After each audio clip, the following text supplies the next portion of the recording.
what's up, everybody? This is your boy Tommie Earl Jenkins, and welcome back to Joy to the Word, the Death Stranding edition. We are now on episode 3, which is now the third of a 10-part series where we will be delving into the world of Death Stranding once again via the character interviews.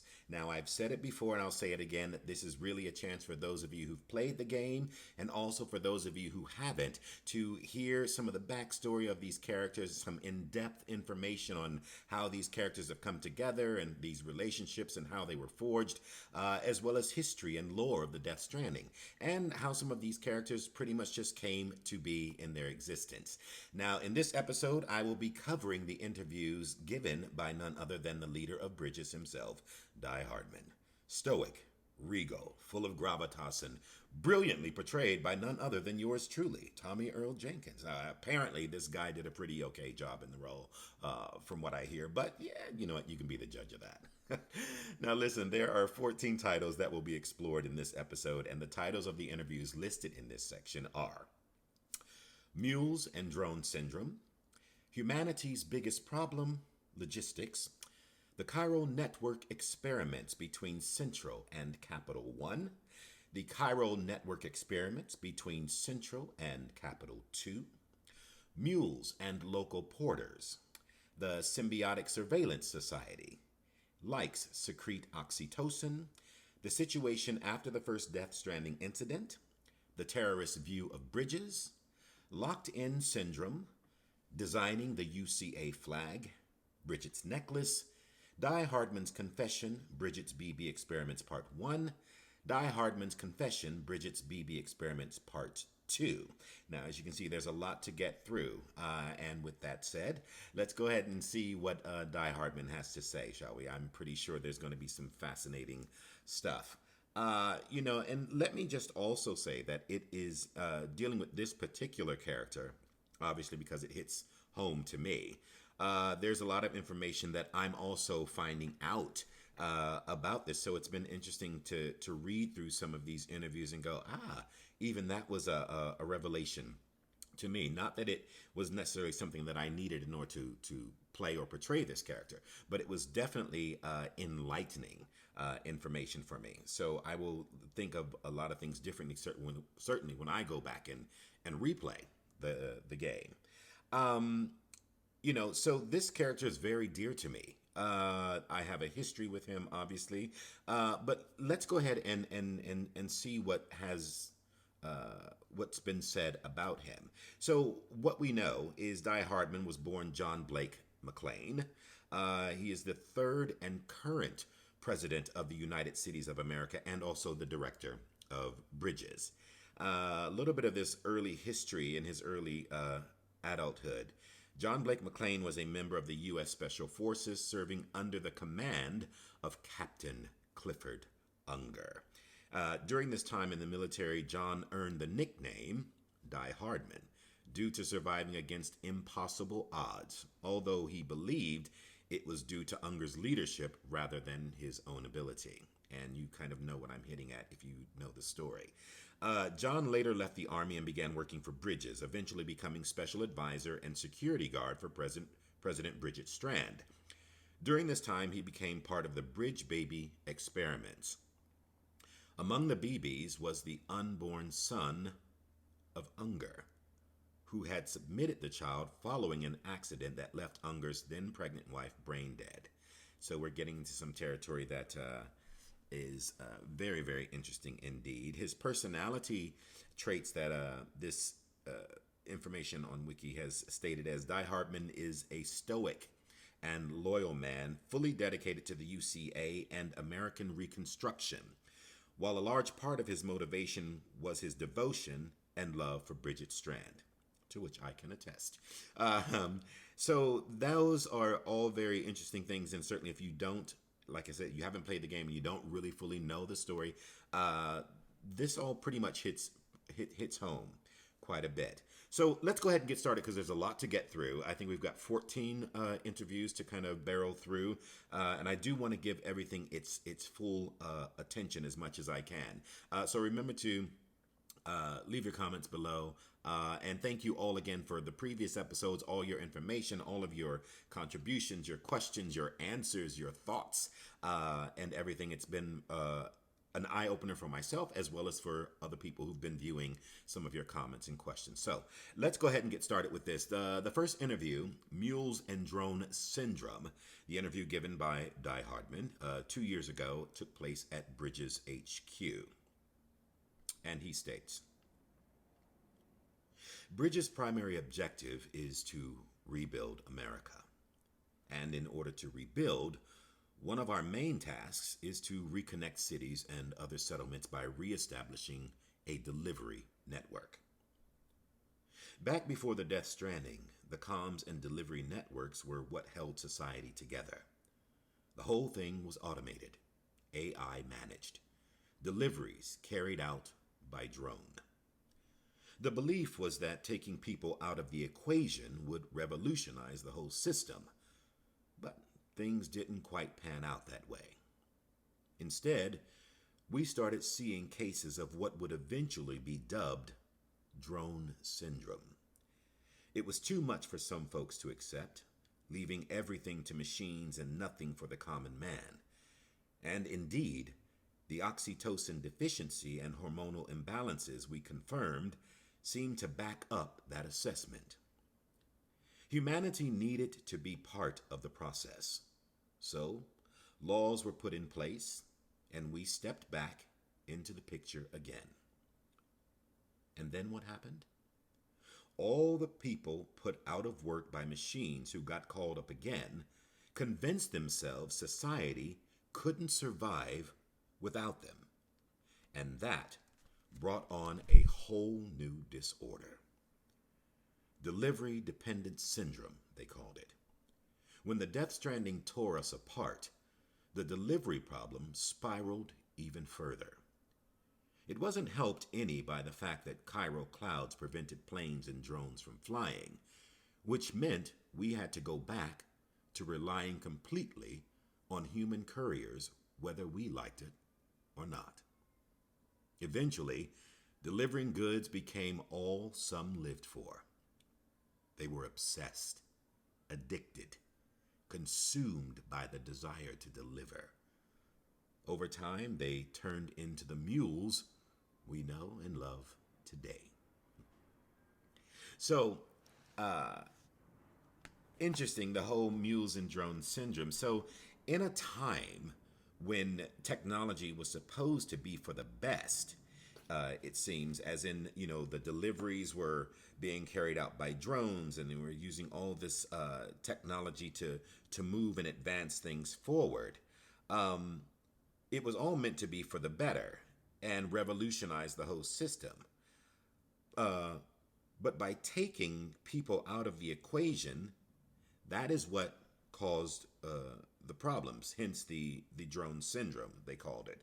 So all the work that was now being done by machines meant that there was nothing left for humans to do, And so I understand how that affects people because we deal with it today.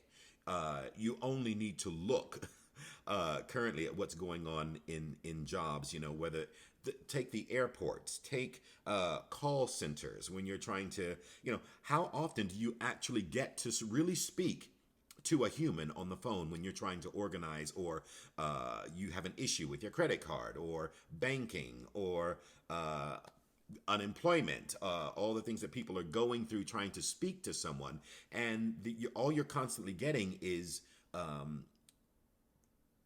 numbers to press on the telephone to speak. You're trying to speak to a representative, but it keeps, the more you press a button, the more options you're given. And so it takes a lot to really get that human contact, because you think, well, if I can just speak to someone, I can get this rectified in a matter of minutes or indeed seconds, probably.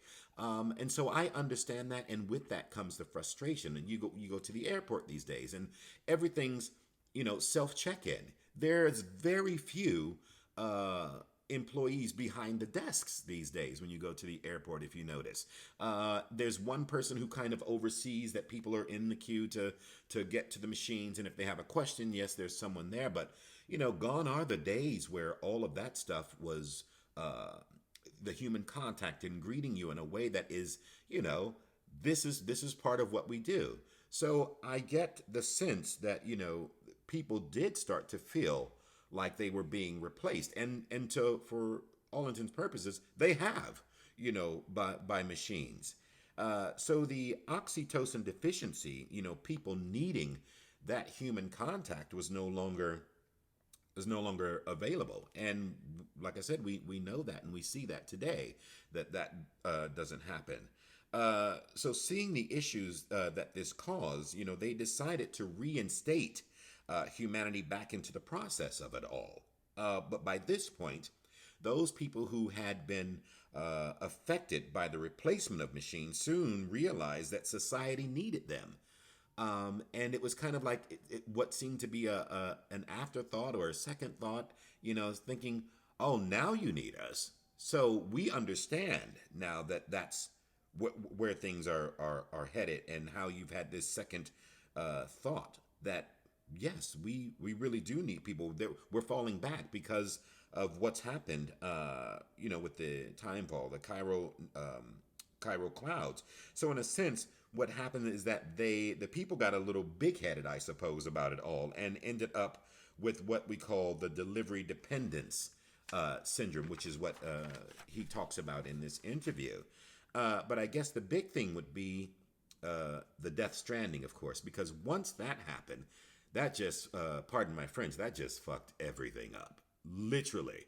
With the chiral clouds, as I just mentioned, we've learned that back in previous interviews when we spoke about Igor Frank, in his interview that was entitled Why Planes and Drones Can't Fly. So the chiral clouds prevented the flying, so in order for deliveries to happen, they had to go back to human couriers.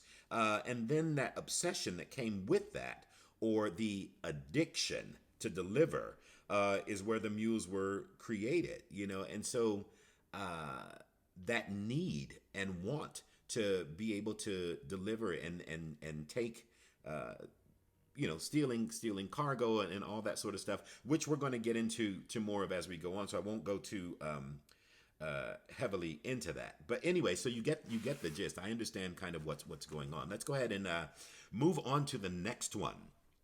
So leave your comments and thoughts, obviously. The next is humanity's biggest problem: logistics. Once again, Die-Hardman. This was 5 years ago, and it took place at Bridget's HQ. And he states, war and famine have been inescapable parts of human life since the rise of our species. And while the fall of America hasn't changed this fundamental truth, it's fair to say that these issues aren't pressing concerns. Can you remember the last time you heard of a prepper dying of starvation, much less someone in a not city? No one's fighting over water or oil or anything else. Which isn't to say that people don't occasionally run out of supplies. But that's almost never because of a real shortage. It's usually a problem with logistics. In fact, it was to address such problems that the president created bridges and developed the Chiral Network. So yeah, no one's that desperate. Everybody's got enough for themselves, which is what's led to the real problem. It's all too easy for people to become isolated from one another and eventually forget that others even exist. People are free to live for themselves, for the moment, without a care for the future. The president understood this better than anyone, and I know just how much it pained her. So, with that, just bear with me a second, because I think I have a very loud leaf blower going on out here, and hopefully it won't be too disturbing. We can continue on. But dealing with this particular humanity's biggest problem, preppers are contractors who live alone, with families in isolated bunkers across the continental United Cities, in which Sam makes deliveries to these people, also in the hopes of getting them to join the Chiral Network. And you can read more about them on Wiki and find out your own discoveries about how they all work. So, in short, people never ran out of supplies because of a shortage, but this was due to logistics. So, in that, due to being isolated and not connected, and so I think that this is a very interesting thing, because all of the people that were the preppers, so to speak. These were people who people were free to live for themselves, it says, for the moment, without a care for the future. And the president apparently understood this. And he's saying he knows how much it pained her, but he obviously had an insight to things that we didn't. He's saying that you never heard of a prepper dying of starvation, much less someone in a not city. But they weren't fighting over water or oil or anything. But that isn't to say that they didn't run out of supplies. But it was to address such a problem that the president created Bridges and developed the Chiral Network. So, seeing that this was an issue, her intention was to create something to help alleviate the problem of all of that. So, all of these preppers who live in these bunkers and stuff, and it was Sam's job to get these people to join the network, and in turn, I think they would give likes and things like that. And so it was kind of the same thing that all the porters would receive that kind of acknowledgement, so to speak. And once again, we're going to get into more of that as we go along. So it'd be interesting. Let me know what you think humanity's biggest problem is. Is it logistics, or how do you see things even today within humanity? What do you think our biggest problem is? Let me know. Moving on to the next one, which is the third interview, entitled "The Chiral Network Experiments Between Central and Capital One." So, Die-Hardman is the interviewee. This was 1 year and some months ago, to be precise, in this one, and it took place in Capital Knot City. And he states, "Madam President, this will be your new office from today. The relocation of your official residence has also been completed, and the entire medical team has been brought along as well. So rest assured that information regarding this move has been shared on a need-to-know basis only. Now, I understand that, following the loss of New York, you wish to direct the reconstruction efforts from Central Knot City, but in light of recent Separatist activity on the eastern seaboard, we no longer consider it safe. We will see to it that the people continue to believe you are in Central, and Bridges headquarters will operate as normal. As per your orders, the network research teams and delivery systems management have all been covertly transferred here to Capital Knot City. Now, we are doing our utmost to expedite testing of the Chiral Network link between Central and Capital, while not neglecting your immediate medical needs, of course. This will be our base of operations for the next stage in the fight to rebuild America." So, with this, there'll be another interview that deals with Capital 2. So due to recent separatist activity on the eastern seaboard, it's saying after New York City's destruction, which was that voidout, the president was relocated from Central to Capital Knot City on the quiet, so no one knew that this was happening, and to continue her efforts on reconstructionism. So Central Knot City was destroyed in that massive voidout, but Capital Knot City would ultimately become fully recognized as the new seat of power in the UCA, which I found interesting. So even though they made this, they obviously took this step to move her to where they did, and to keep it all under wraps because I suppose it would be like moving the president from the White House to another place in the U.S., but wanting to still make people think that they were there and in the place of power, and keeping that image alive so that people don't fret and they figure, well, if the president's moving or if something's happening, then it must be a serious issue. So I think that was all very interesting in how they wanted to keep things. I suppose it's not too different to what's going on in politics today, that you want to project the image that things are in control, that the government is still in control of what's going on, as so not to alarm the people. And I think we'll always have that to deal with, to keep everything strong, and heads lifted and shoulders back, and we're good to go. But it's the network research teams, delivery systems management have all been covertly transferred here. So they literally took everything and transferred everything to Capital Knot City from Central, and doing everything to expedite the testing of the Chiral Network link between Central and Capital, without neglecting her needs, of course, because medically she needed things to be going on to make sure that she was going to be okay. So with that, I'm going to segue straight on into the next one, which is the Chiral Network experiments between Central and Capital 2. Once again, from Die-Hardman, this was 1 year ago and took place in Capital Knot City. And he states, Madam President, I'm happy to report that the trial run was a success. The connection between Central and Capital was established without incident. No chiral spikes or other irregularities. The Cupid functioned within acceptable parameters as well. Now, there's still a lot of work to do. Chiral holograms, chiral printing, and data recovery have yet to be proven viable.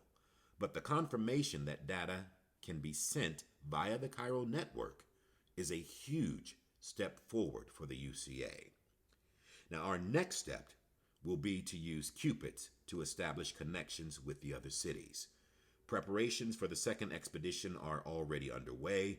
We're still trying to track Sam down, but as soon as he's back with us, he'll be given his new command. So for those of you who don't know Cupids, the Cupid is it's a necklace that contains a high amount of chiralium. And it has a series, if you ever Google it or have a look at it, it's a collection. They almost look like dog tags. But it has a high amount of chiralium and has a series of engraved physics equations on them that contain all the necessary security and protocols to integrate a terminal into the chiral network once it's plugged in. So you'll notice that every time Sam connects a city to the chiral network, he plugs it in, and he kind of floats and it does all of that sort of stuff, and it's a major step, a major accomplishment, adding yet another city, because the whole point is him getting all these cities to get reconnected and get us back online and get the country moving again. So that Cupid is incredibly important. But as Die-Hardman says, there's still a lot of work to do. With chiral printing, data recovery have yet to be proven viable. But everything is a huge step forward. So they are clearly making progress with where things are, and Sam is clearly doing a great job at it. But really, it's about establishing these connections with other cities. And they've also got this second expedition that is already underway. But as soon as Sam gets back, he'll be given a new command. Well, we know that because he's always got orders being shouted out to him by none other than Die-Hardman.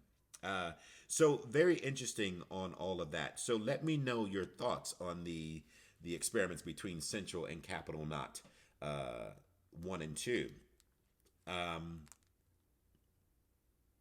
yeah, let's go ahead and move on to the next one, which is entitled Mules and Local Porters. So this is also interviewed by Die-Hardman 2 years ago, which took place at Bridget's HQ. And he states, when people hear mules, they think junkies driven crazy by a desire to steal supplies we so desperately need to survive.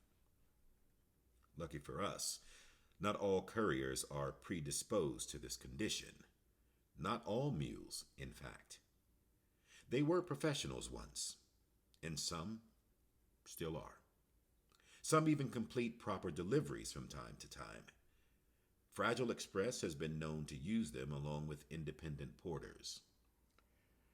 For those at risk of losing it, they say the only way to stave off the syndrome is to join a distro organization with strong leadership and support to help keep you on the straight and narrow. Or you can strike out on your own. But that's no easy path. There's a reason guys who run solo have a reputation for being bulletproof. Interesting. So, mules and local porters. So, for those who don't know, and will eventually find out when you play the game or do any research, mules are also known as homogestalts due to their irrational obsession with their profession. And also, they're known as, I suppose, cargo thieves, because that's what they do. And they suffer from something that is called Porter syndrome, but they don't kill. Here's something that I discovered, is that they don't kill. They were once porters themselves, just like Sam. Sam has been known to be the most revered in terms of porters, but these guys were all porters at once themselves. So they don't kill. But if you notice in the game, they do attack. So they will kick up a fight, and they have these prods and things that they use. And so they'll do whatever they can to take the cargo that you're carrying, because that's what they need. And I think, once again, we're going to discover more about the reasons why they do that. And I think some of you pretty much know. But basically, in a nutshell, they are NPCs. So they're non-playable characters and non-hostile. It's listed as cargo deliverers. Like I said, Sam is the most revered, hence Sam Porter Bridges. But for those, it says, at risk of losing control. And I suppose referring to those who kind of lose their minds and kind of go off the rails a little bit. It is said that in order to keep from getting the syndrome, that one should join a distro organization with strong leadership and support to keep you on the straight and narrow. So basically, rehabilitation. In a nutshell, find a local distro organization with strong leadership and support. Well, to me, I without a question, is referring to rehabilitation. Going and getting support, having a sponsor, someone you can trust, someone who's going to get you back on track, because this did become quite an issue.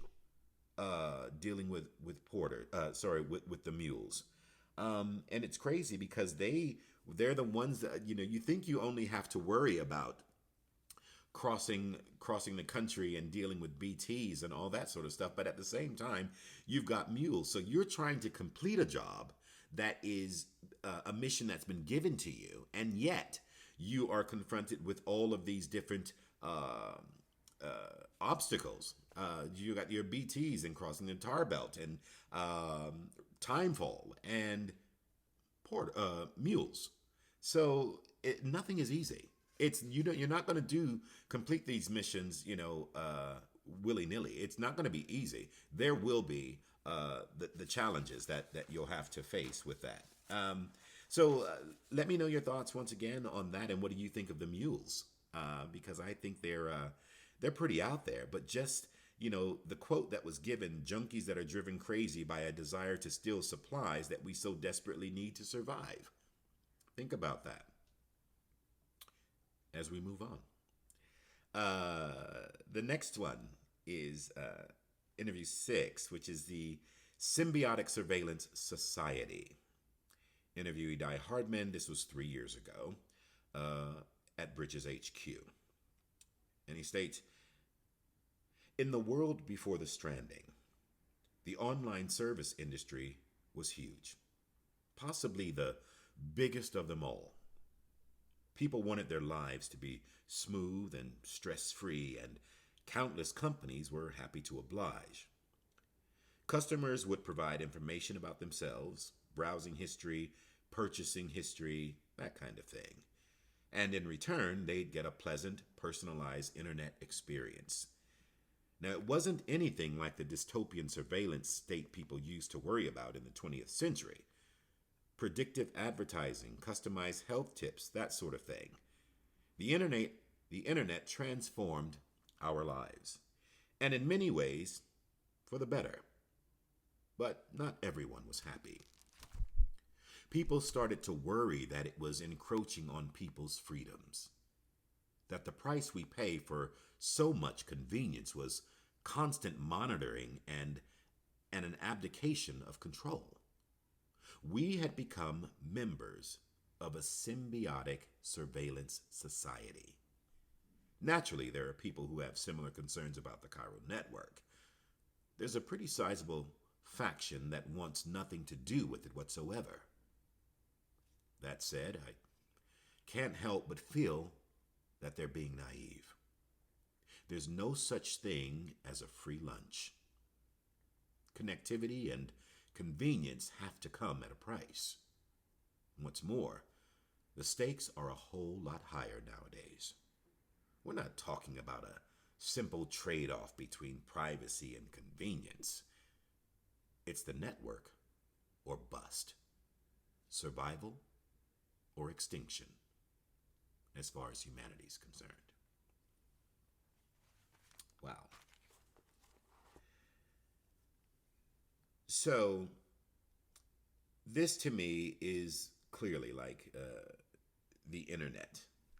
We talk about encroaching on people's freedoms, paying the price for convenience, shopping online, giving your customer information, your personal information, exposing us to hacking. And at the end of the day, it kind of hits the nail on the head by saying survival or extinction. Now, going back, encroaching on people's freedoms.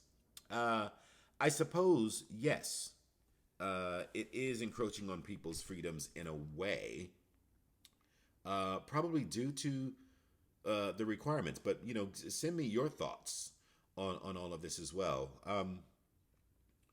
People wanted their lives to be smooth and stress-free. And to some degree, that's what we have. We can still get stressed out about a lot of stuff, but the more convenient things become, the more convenient we want them. It's like when we first got microwaves. That was what a breakthrough.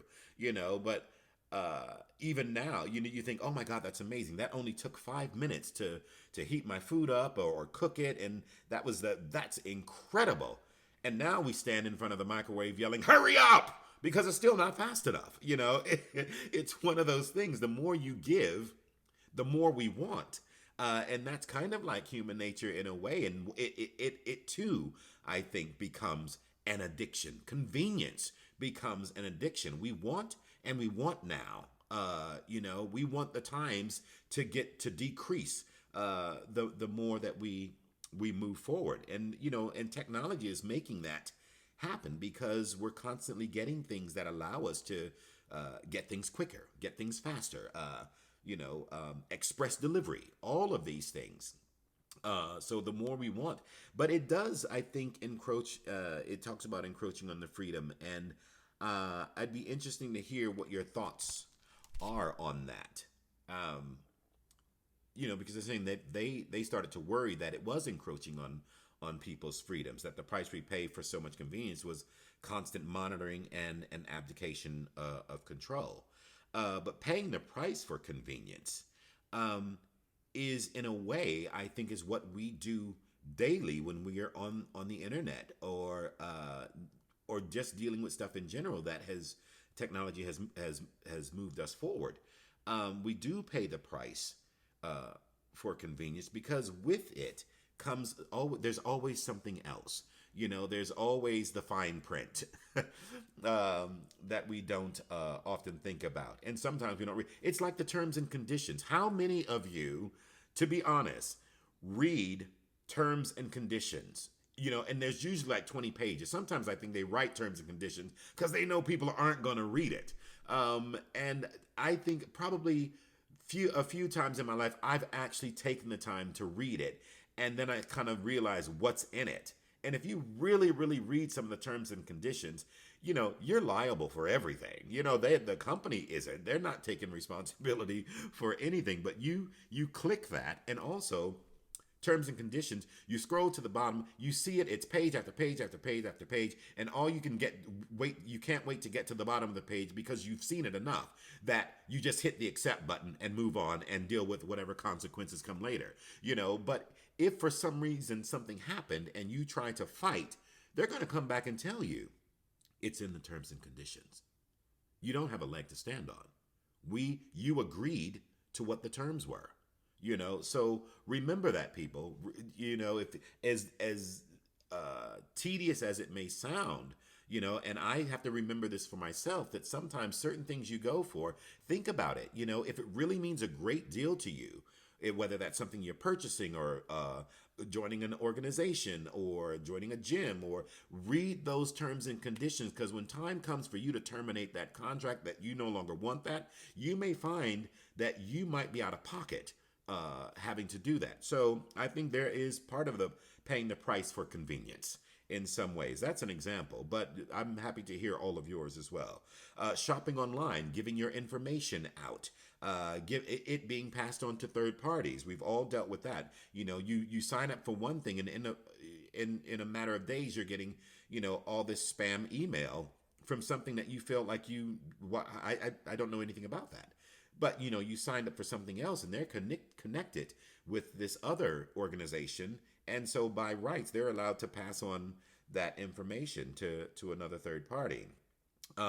It does also, because we work so much on the internet, expose us to hacking. And, how many of you have been hacked where your information is at risk? And it's annoying. How annoying is it? When you've got to go through and change all your passwords, you've got to go through and go through every, I try to keep a list, a secure list for myself of my passwords and every important online site that I need to be able to access, whether that's banking or insurances or, any business stuff that I need, so that if I ever need to, I can go straight to that, because they're my priority list of things that I would need to change or go through and change the passwords. I know it's tedious, it's annoying, but it is something to remember and to think about because it's so easily done. And to come to the final thing of this interview, where it says it's like it's the network or bust, survival or extinction. Now, I will finish off on this interview with the idea that it is survival or extinction. A great book. I try to live in the present moment as best I can. I'm constantly being challenged by that, believe me. But I do try to live in the present. It's a daily practice. But there's an author, Eckhart Tolle. He has a book called The Power of Now. And his latest one, which I think was 10 years after that, A New Earth, which kind of serves as like a Bible to me in a way. I think there's so many things in it that I understand, I relate to, and you get it. It's written in a way that it's just black and white, and it makes so much sense. If you ever get a chance to look at any of his stuff or read any of his stuff, check it out. It's very interesting. But he has a line in the book that says, "Evolve or die." which always hits home to me because I do believe that we are constantly, technology's advancing. We're advancing as a race. And if you are not on that train, if you do not have a ticket for that train, and that train leaves the station, and it's not coming back. This is a one-way trip. It's a one-way trip to the future and continuing beyond that. It's a train that never comes back to that station. So if you don't have a ticket to survival, the destination is survival or extinction, you're going to be left behind. And what happens with that is that, people don't want to get dragged into the 21st century or even in the future for the 22nd century or even in years from now where they feel they have to join or have to get the latest technology of something. They don't like feeling like that, but they have to, because if you don't have it, you will become extinct. You won't be a part of, you will be left behind, basically. And it's crazy because we see it now with the iPhone, the updates, the software that comes with it. You have to update. Some people haven't updated their phones. They're still in like iPhone 5s. And, as far as they're concerned, it works enough for them. They can still make a call. They can get a call. They can text. At the end of the day, they can get online. It's fine. However, they make it very difficult because the software comes in, you update, and you feel like you have to move and update in order to stay on top of it, to stay current.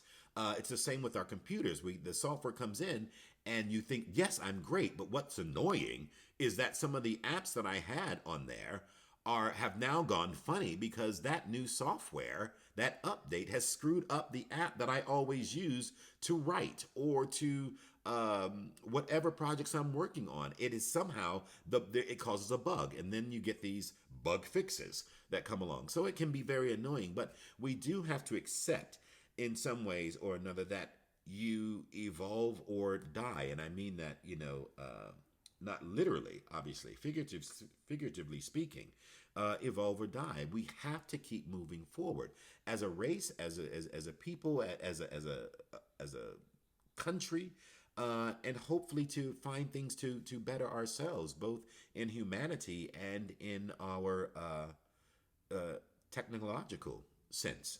So, interesting thoughts on that. The Symbiotic Surveillance Society. It sounds like a cult, doesn't it? But let's go ahead. We're moving on to the next interview, which is entitled "Likes Secrete Oxytocin." This is we're halfway through at number 7. So once again, Die-Hardman. This was 4 years ago. Bridget's HQ is where it took place, and he states, "Before the Stranding, the whole world was connected. There were networks, social networks, we called them, that people used to communicate all the time. They shared all sorts of stuff through them. A random thought, a pretty picture, a home movie, you name it. And if you liked something that someone else had uploaded, you let them know by giving them, well, a like. Sounds weird, I know, but that's the truth. Eventually, someone ran tests on the users of these networks and discovered that receiving a like triggered a rush of oxytocin. The theory was that it stemmed from a sense of being acknowledged, even though you couldn't see the person you were interacting with. It still felt like they were accepting you, praising you, and who wouldn't like that? But that same process is at the heart of the mule phenomenon. Now, it's believed that an over-dependence on the oxytocin rush provided by these kinds of interactions is a factor in porters going rogue. Now, with this in mind, it wouldn't be wrong to characterize mules as oxytocin addicts. In essence, they're social animals at the mercy of validation. So, okay, we know, we know all about likes. We all know about hitting those hearts and, sending the comments, posting, uploading. it's funny because obviously they're talking about the social networks. We got all these platforms, Twitter, Instagram, YouTube, Facebook, TikTok, Snapchat, Whoosies chat. I don't know, but the list goes on. The list goes on. And getting likes, interesting enough, talks about we had the whole discussion in previous interviews about oxytocin, and that human contact, and in some form or another, this is like that because you're getting acknowledgement from people you don't know, and people you do know, but it's a way of feeling validated. It's interesting because it becomes sort of an addiction in itself. I think we all have some form or another have, our phones are glued to us. They are our gateway to to the world and civilization as we know it, and staying in contact. Letting people know everything that's happening at every moment in your life. It's great for a lot of things, believe me, and I know from firsthand experience, it works wonders for a lot of things. But at the same time, it also can be detrimental to us as a people if we let it control us rather than us controlling it.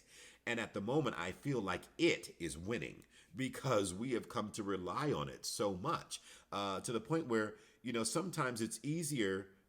I send texts to people, and sometimes people won't respond to my text, not on purpose, but because they're busy. But yet, I'll get the response. If I send a direct message via Twitter or via Instagram or somewhere, it's like they'll respond to that faster than they will my text because they're glued to it. They're constantly on social media.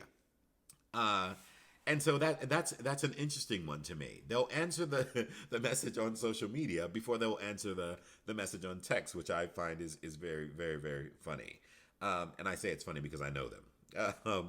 But discussing the whole social media thing and how people are acknowledged by someone that they can't see, or indeed they don't know or do know, but we all, to be fair, we do all like a little bit of praise or acknowledgement, and that has a lot to just do with our ego. And I don't mean the ego necessarily in a negative sense, but the ego does need that validation, or it certainly seeks it out in some form or another. But that's, dealing with that is a whole nother ego. But once again, Eckhart Tolle explains the ego in a way you have never, ever heard. He explains it like it is this, the ego and the pain body he talks about. It's like this alien that's inside of us that needs to be fed. And when it's hungry, it lets you know it. But you're not aware of what that is. And you might have an idea, but when it's put down on paper and explained to you in the way that he explains it, geez, it really hits home. So, and he talks about that. So, should really do a whole series on based on that. And that's why I sort of go the ego. Ah, yes, the ego.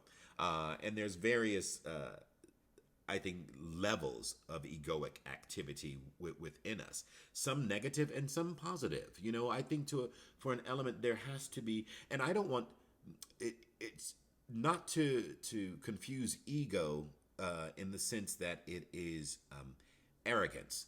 I people who have a confidence in in their abilities and what they do, and you to a degree, I think we want that. It's like having a doctor. You want a doctor who is confident in what they're doing if they're going to operate. You don't want someone who is, oh well, I think I can do it.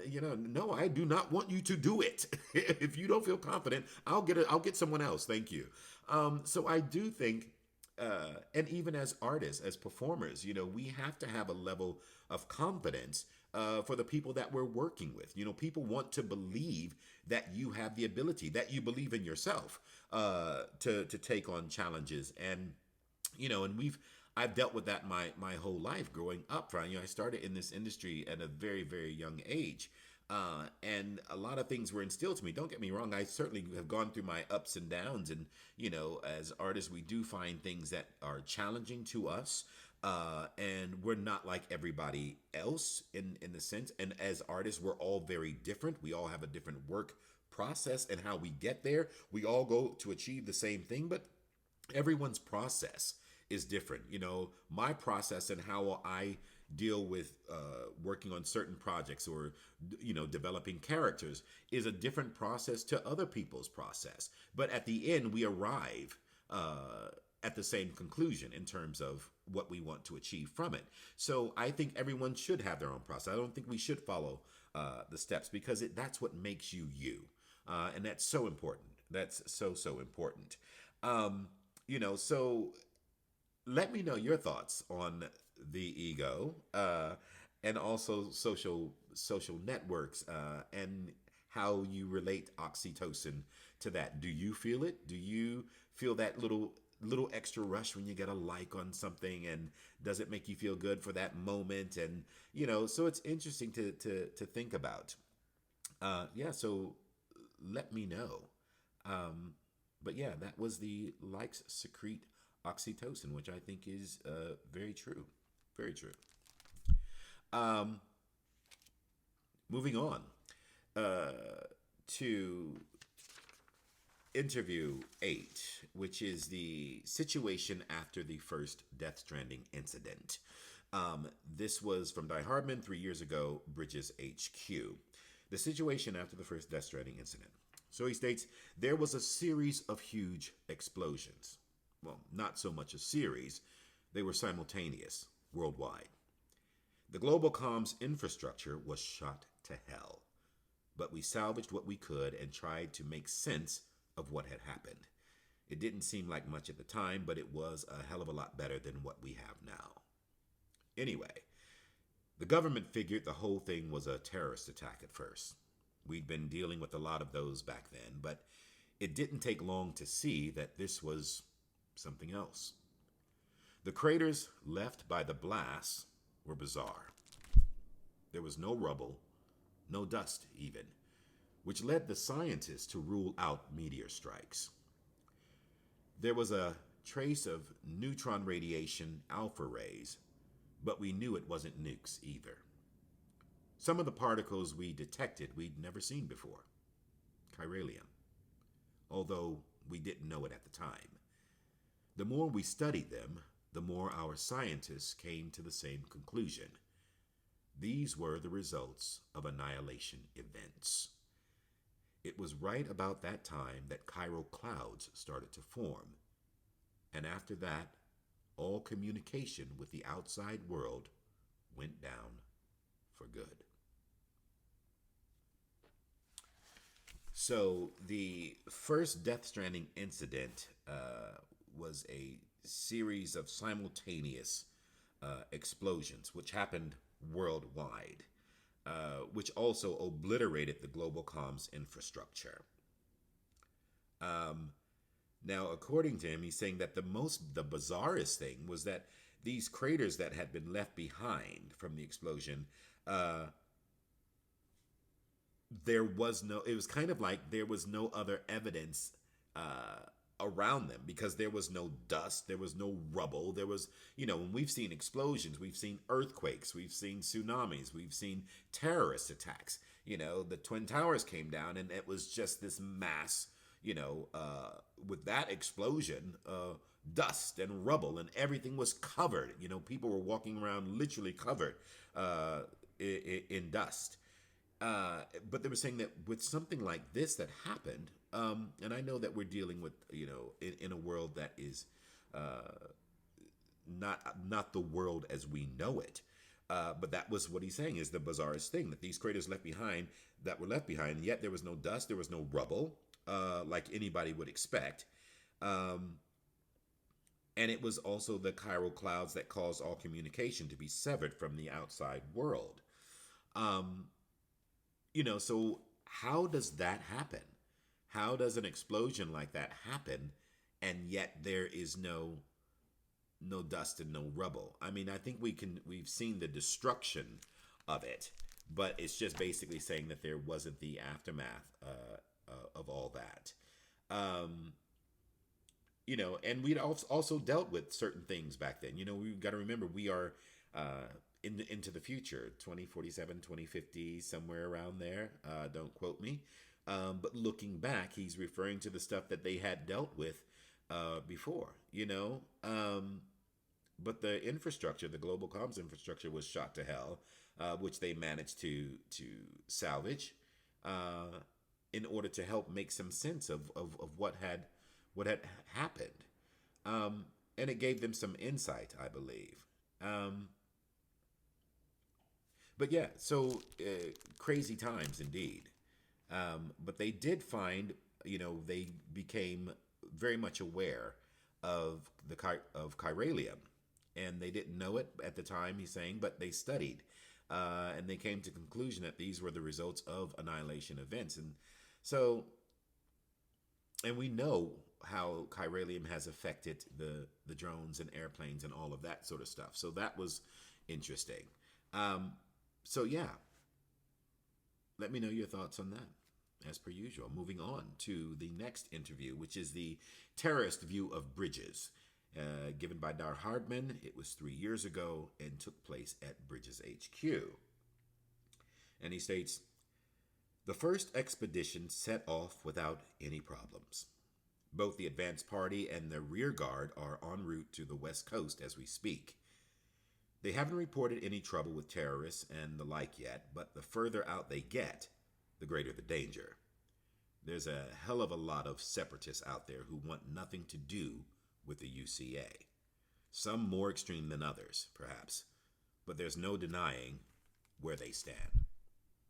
It seems like yesterday it was only ideological differences, strongly held opinions at worst.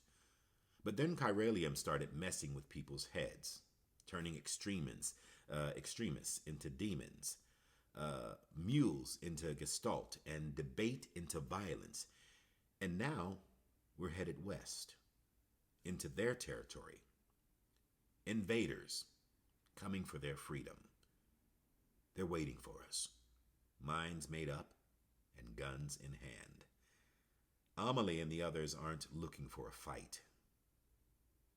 She's going to try and talk sense to people, convince them to join us. If all the cities sign on, our nation could rise again. No one wants to take anything from these people, only give them back what was lost. If only they can understand that. So, the terrorist view of bridges. So, separatists, is described as a person who supports the separation of a particular group of people from a larger body on the basis of ethnicity, religion, or gender. I think this is so on point for our current affairs. It's like trying to unite America regardless of political affiliation, for the sake of the people. And I think people before the political party. Which I always feel is missed. They always, everyone's, politics aside, I don't want to get into politics really, but it is one of those things where it should be for the greater good of the people, and that's the people should come first. And as much as I feel like they try to let you think that that's what they're doing, it tends to become party first, and then political politics. Sorry, people. Party, then people. And I think it should be the other way around. And I think there are moments where you have to completely put politics aside and let's all work together, because something is affecting us all. We're going through that right now. Anyway, where we're dealing with a pandemic. It is affecting everybody globally. And it's a shame to feel that politics is playing a part in it. People wanting to believe, people not wanting to believe, people wanting to wear masks, people not wanting to wear masks, people wanting to get vaccinated, those who don't want to get vaccinated, believing science or not believing science. It is literally tearing us apart. And all I can do is continue daily to hope and pray that we can unite and come to a point where we're all on the same page, because we're all being affected and there is a solution. We just have to agree on it. We all have to agree that certain things work and certain things don't. It's already been proven.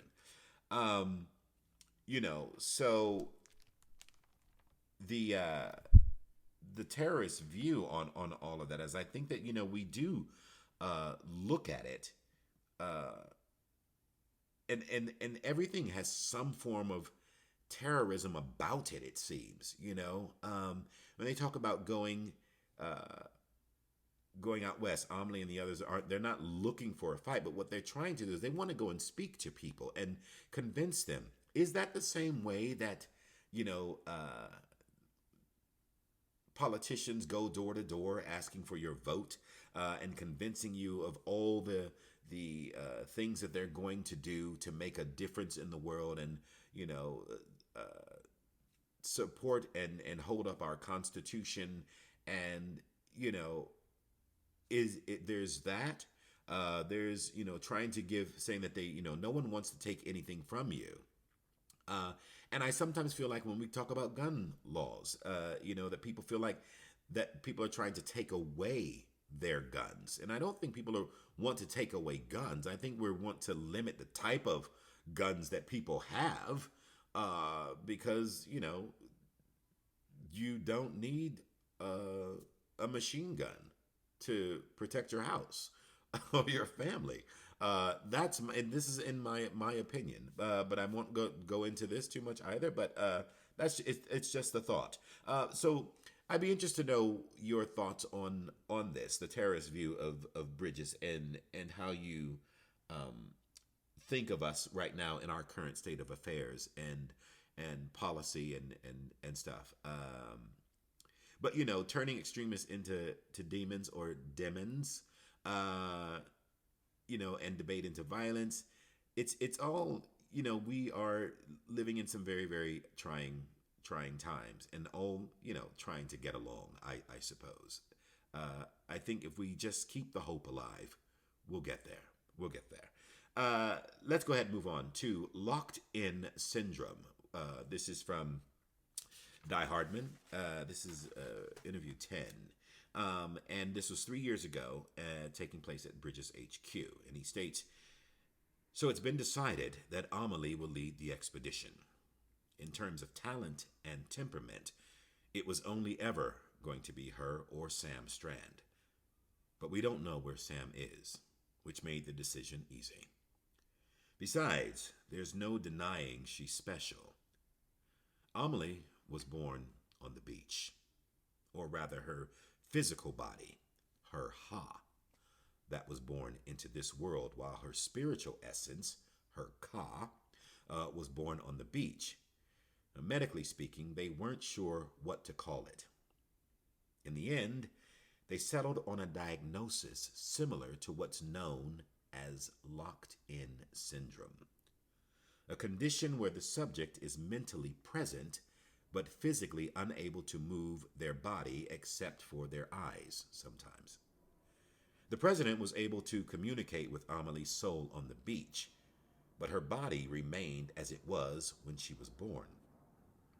But after a time, thanks mainly to the president's efforts, she began to show progress. Amelie's physical and spiritual selves gradually came together, and her body began to develop normally. It was right about then that they realized she was also a dooms sufferer, and began to ascertain her incredible abilities. She can transport herself physically to her own beach. I guess it makes sense. That world is more real to her than this one. She may have overcome her initial struggles, but she still spent most of her life on the other side. And over there, time stands still, which is why even now, she looks like she's in her 20s. Eventually, the president came to feel that her daughter had been through enough. From that point onward, all communication with Amelie would be via hologram. Even during the expedition, she wouldn't be in direct contact with most of the team. It's not a bad plan, to be fair. It'll help to keep her out of reach of terrorists, for a start. So, we're finding out more and more about Amelie and Bridget and the connection of who they are. But this is interesting. So, for those of you who don't know, so the Ha is the physical body, and the Ka is the spiritual essence or the soul.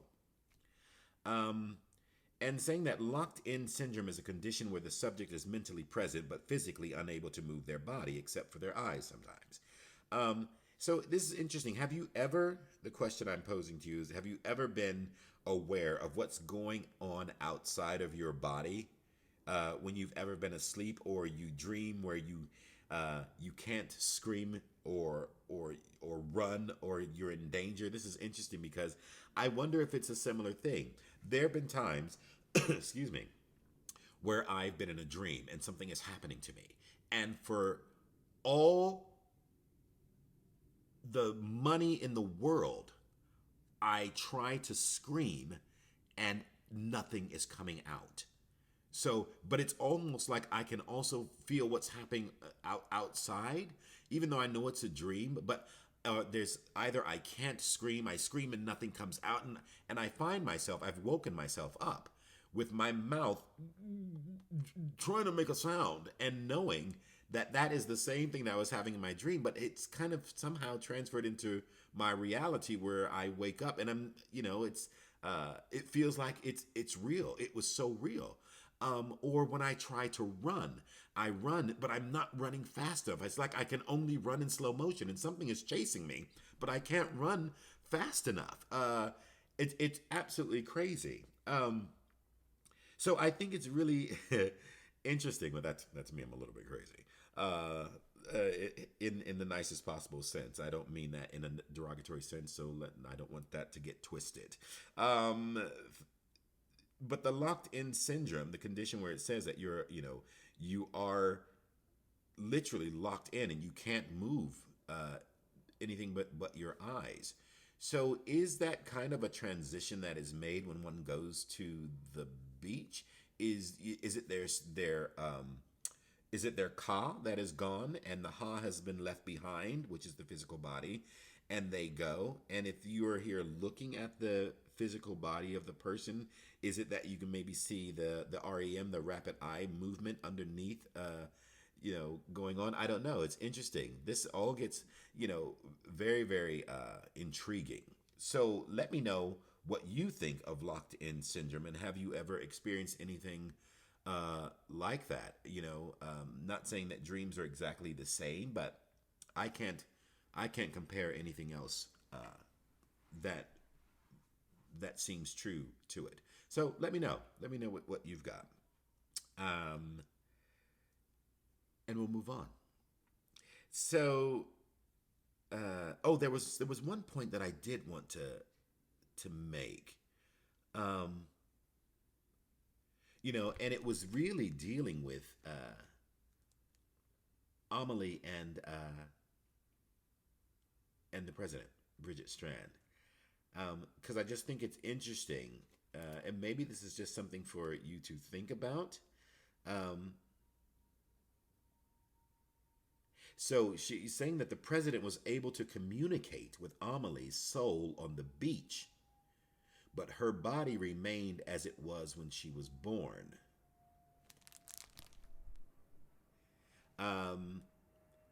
So think about that, because I think there's a few conspiracies out there of who they are, how they're connected, and if you played the game, you kind of know the story. I'd be interested to hear your thoughts on that. So let me know. We're going to move on. Designing the UCA flag. So this was Die-Hardman once again, and this was 3 weeks before the inauguration, and this happened at Bridget's HQ. And he states, Bridget and I had discussions about the UCA flag.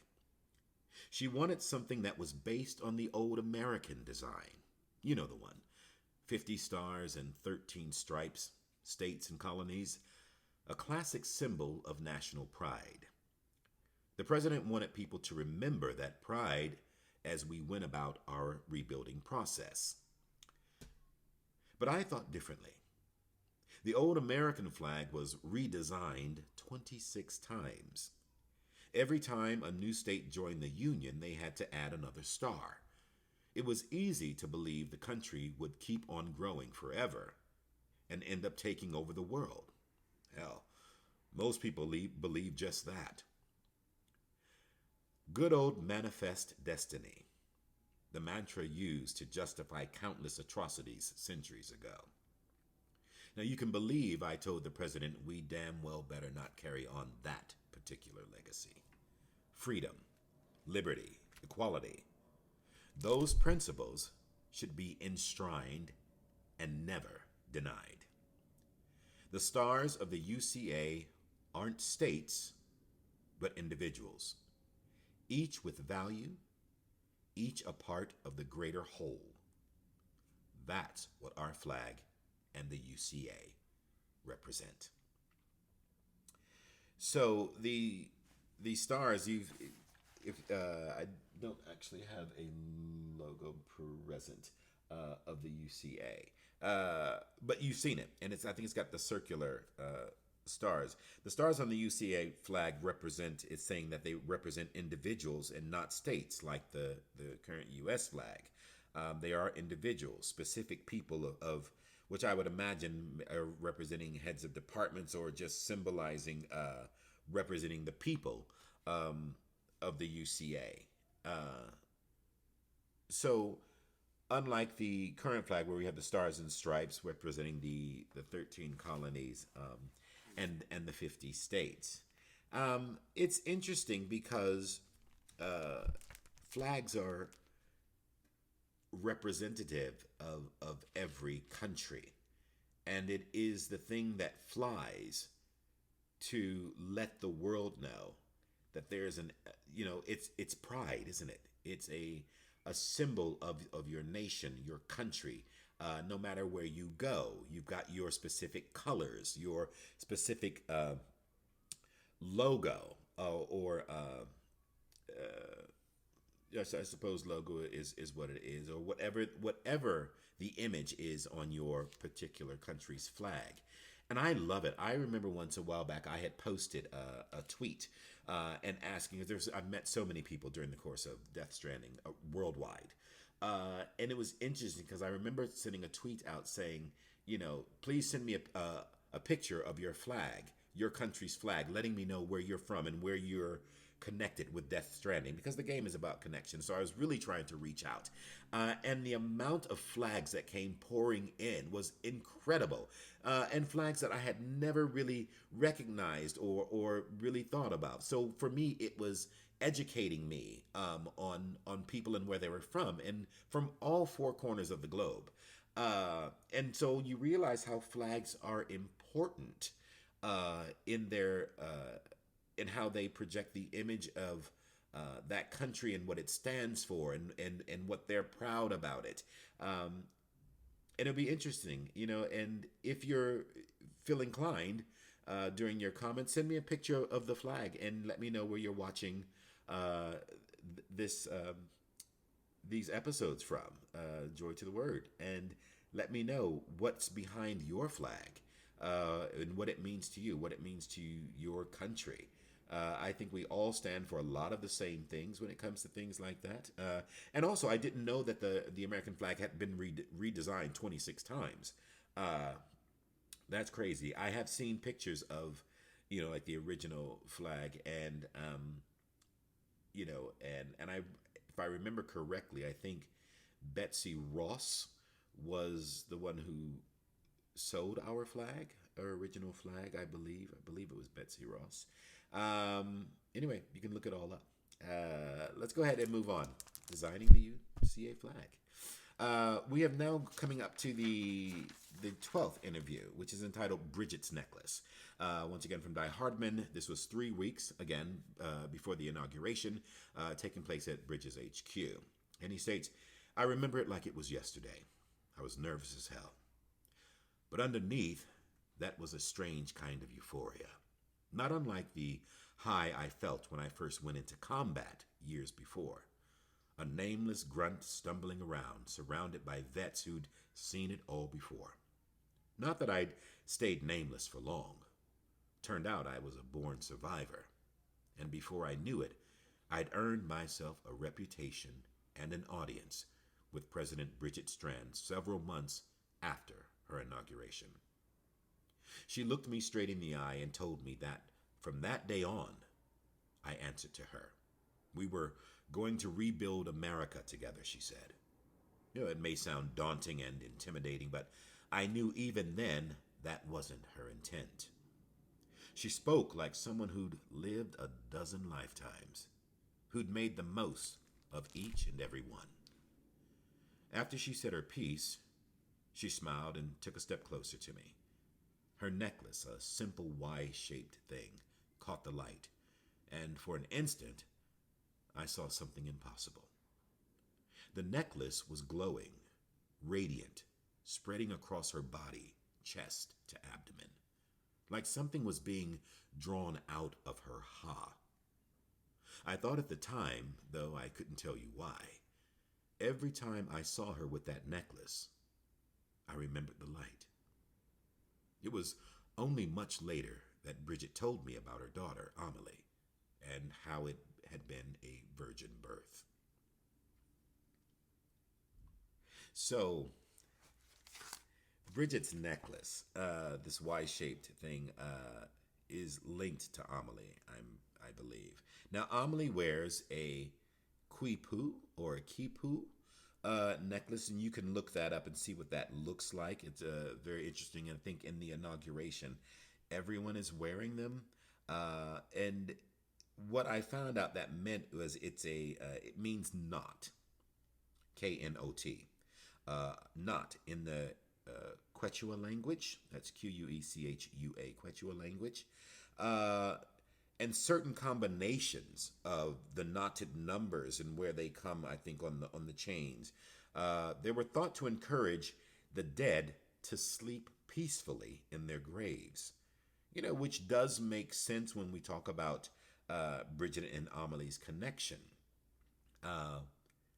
And I think that there is something that is connected via this.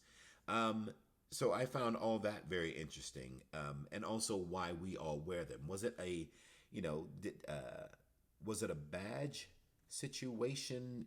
Is it like wearing, politicians wearing the U.S. flag on? You see it, certainly in America. I'm talking about will always wear the U.S. flag on their lapels.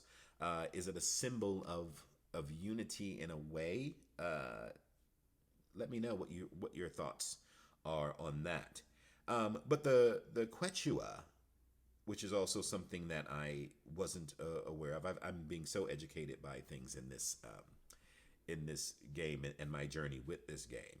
But the South American people of Peru and parts of Bolivia, Chile, Colombia, and Ecuador, from what I gather. And it's interesting that was chosen. What that meant. Also, that Quipu is from the Quechua language. I find that, and I love the symbol of that. Now, I was a little confused because he talks about the Y-shaped necklace, and I tried to remember, because it's been a while since I played the game. Was there a different necklace? I know that there's the dream catcher that Sam has, but was this Y-shaped necklace, is that a completely different one? Have I missed that? Or is it referring to the Quipu? Send me your answers and shout them out to me. Like I said, I was in the game. I don't know everything about it. There's so much involved that I'm learning so much about it. So yeah, let me know about that. That was Bridget's necklace. Let's head on. We've got the last two interviews. In two parts. So this is Die-Hardman's confession, not that confession. Die-Hardman's confession, Bridget's BB experiments, part 1. Given by Die-Hardman. This was 3 weeks also before the inauguration and at Bridget's HQ. And he states, As Deadman established in the course of his independent inquiries, the BB experiments were classified and carried out in an atmosphere of great secrecy. Deadman also asserts correctly that BBs were recognized as both media for chiral communications and as essentially human sacrifices. Bridges 1 was issued BB pods, some of which found their way into the hands of terrorists out west, who adapted the technology for their own ends. This is further evidenced by the fact that the pods currently in use by the terrorists are identical to those issued to Bridges 1 members. We can only assume that they were stolen. In any event, the true nature of BBs remained a closely guarded secret that we could not and would not disclose to anyone. This was the case from the very beginning, which is why following the death stranding, government officials not in the know were certain that it was an act of terror. The actual cause, of course, was a cesarean section that was performed on a brain-dead pregnant woman, as you'll have heard. The surgeon who performed the operation saw a BT at the time. Bridget, who had just been inaugurated as president, believed that BBs could be used to prove to everyone that BTs did indeed exist. By dragging this invisible threat into the light, the people might come together instead of continuing to drift apart. There were terrible risks, she knew, but if America was to be whole once more, BTs couldn't remain hidden. If only we knew what would happen when revealed them to the world. I'm sorry this is taking a lot out of me. Can we pick it up a little later? I'm going to continue on into part 2. Die-Hardman's Confession, Bridget's BB Experiments, part 2. From Die-Hardman, still 3 weeks before the inauguration at Bridget's HQ. So he comes back and says, I'm sorry about before. I just needed a break. I'm ready to continue, if you like. The BB experiments continued after the stranding, even though the official line was that they'd been shut down. That's how we came to realize that BBs weren't just a means with which we could see BTs. They have the power to connect us to the other side.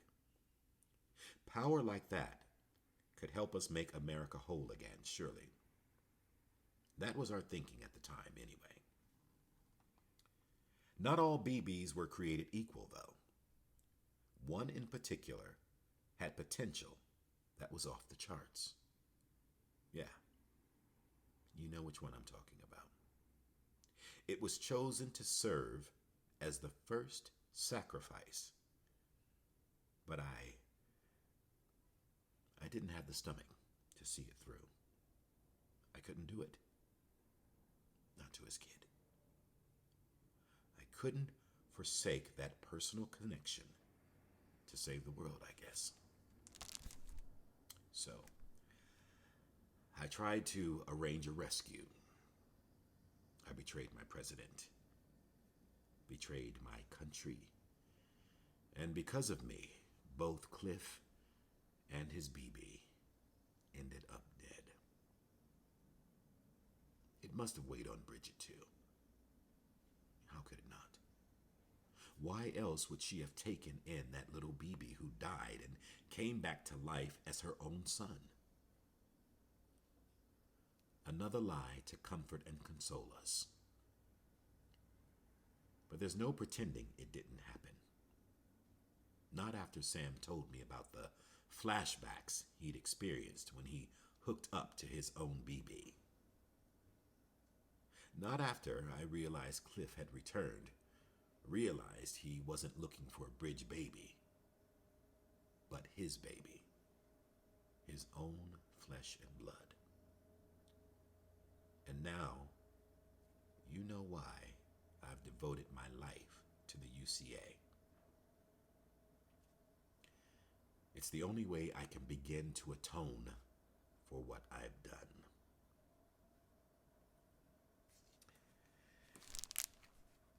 So, just touching on that, Bridget thought BBs could be used to prove BTs existed. So, apparently, at some point, there was speculation about whether or not they did, in fact, exist. Is that because no, people couldn't see? Clearly, you can't see them. So, in order to, a BB would help you detect them, and not everybody had that. So was it a myth? Was it something that people just didn't believe? Was it hearsay? Legend? Was it? But trying to prove that they did exist, and if so, maybe people would actually come together and not drift apart by dragging the invisible threat into the light. So it was like having to drag something that people didn't believe in order for us to come together to understand why we're doing what we're doing. You need to see this, and then maybe you'll understand. And I think that was part of the fight. I suppose what people can't see makes them not believe is kind of what we're used to. It's like saying you got to see it to believe it, and if you're not seeing it, you know what we don't see, we don't know, we don't understand. And if we don't see it, it's easy for us to say, well, that doesn't exist, you know. But you can read more about BTs obviously on Wiki and look out for some of that stuff. But so this was starting to hit home for Die-Hardman. He had to take a break midway through this, and my thought is that it was conjuring up obviously old memories for him. Obviously, you guys know how that ends with him. You know about Die-Hardman's confession, the confession to Sam. And it's when we find out so much about him at that moment, stuff that we did not know. So the BB that he's referring to as the first sacrifice is Cliff's son, which is actually Sam. You know, and I say this hesitantly because I know that some of this is spoiling it for those people who haven't played. But I will post things at the beginning of this to let you know. Please know that there are some spoilers in this because it's up for discussion. And this really does start to open things up. Imagine you yourself being, as a baby, given, how is it that I want to say it? Being given yourself as a baby from your father, as a BB, handing it to you. And that's you. This is you. Oh, hang on. Steady on there, Die-Hardman. This is you as a baby, and you're holding it. Being handed it to from your father. So like I said, opening all of that up. So the BBs, they weren't designed to just detect BTs. But they wanted to incorporate them into the Chiral Network to facilitate travel to the beach. So they knew that this was a way to reach the beach and maybe get a better understanding. I think the whole thing was that it was all about trying to understand the stranding and everything, But these last two interviews from Die-Hardman were interesting because I know where the story goes and the history of what's happened. And it's heartbreaking for me, even though I did it. It was also very heartbreaking for me to understand what had happened. And so it's very interesting because with Die-Hardman, and I speak candidly about it because of my connection to him, is that during the course of the game, people have always seen him as the quest giver. He's there and, void of all emotion and detachment and is just rattling off these orders. And, and I've had to, and I think people see the realization at the end. Some people get it and some people don't get it, because it feels like at the end they feel like this just comes out of nowhere. But at the same time, I think if you look at Die-Hardman's history, who he is, where he came from, and as a military man, he is not without emotion, as you have come to know. But during the course of the pressure he has to feel, being the right hand of the president, taking, rebuilding America, giving all these missions to Sam, and making sure that all this stuff gets done. He has a vision and he has a job that needs to be done. His job is not to sit and babysit. His job is not to console. His job is not to show concern for Sam's emotion necessarily. He can be concerned about his well-being and his safety, surely, on his travels. But his investment is in getting this job done. So until this is complete, I don't need to mollycoddle you, or lift you up or cuddle you in that sense. I think he's very pragmatic. He's very militant. He's very devoted to his job and his work. And so therefore will say, this is how it is. I've got nothing else to say. This is the mission. Get on with it. And so, through the course of the game, that is pretty much what he's like, until he has these moments where he is literally opening up, and we finally get a chance to see that he's not a robot. He is not devoid of of emotion. He has stuff that he has been carrying for a long time, and for what he had to go through, what he witnessed, what he was accused of, all that sort of stuff. Just people just saw it for what it was, and in actual fact, there's more to him. His history of relying on Cliff, who saved his ass, time and time again,